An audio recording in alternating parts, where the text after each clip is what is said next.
All right, we have question 3. We are graphing a cotangent function, and we're going to use the blue diamond to shift horizontally and vertically.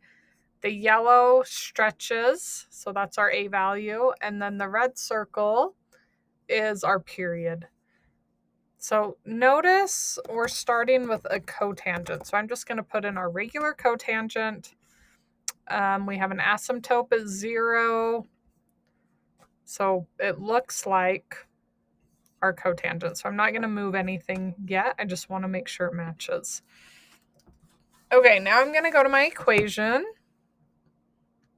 And remember our standard form. It's a cotangent of bx minus c. So let's just see what everything is.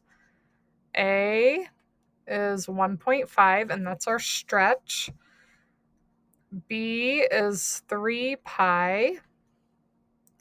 C is 0, and D is 0. So when we graph these, I like to start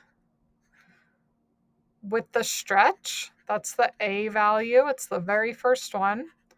And that's equal to the absolute value of A, which is 1.5. The absolute value of 1.5 is just 1.5. So this is our yellow, and I'm going to move it up to 1.5. So it should be the Y value of 1.5. That's the stretch. That part's done. Okay, and then I'm just going to move on down. B is the period. So the period of the tangent and cotangent are actually pi over b, absolute value of b. Remember, sine and cosine was 2 pi. So this is pi over 3 pi. The pi's cancel, and we just get 1/3. So our period is 1/3. And I like to look asymptote to asymptote. That should be equal to 1/3. So let's go to our graph.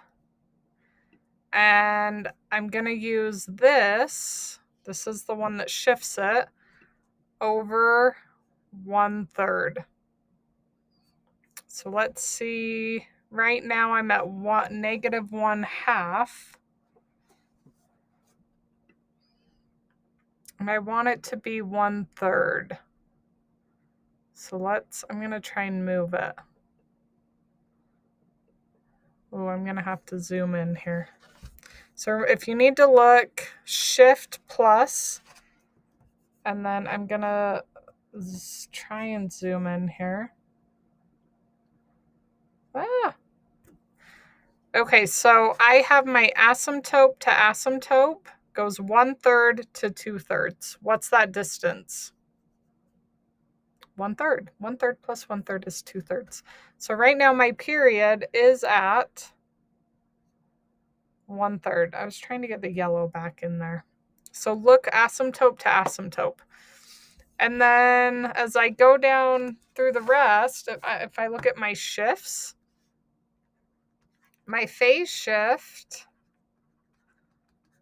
is C over B, but C is 0, so that means my phase shift is 0. So that means no shift horizontally.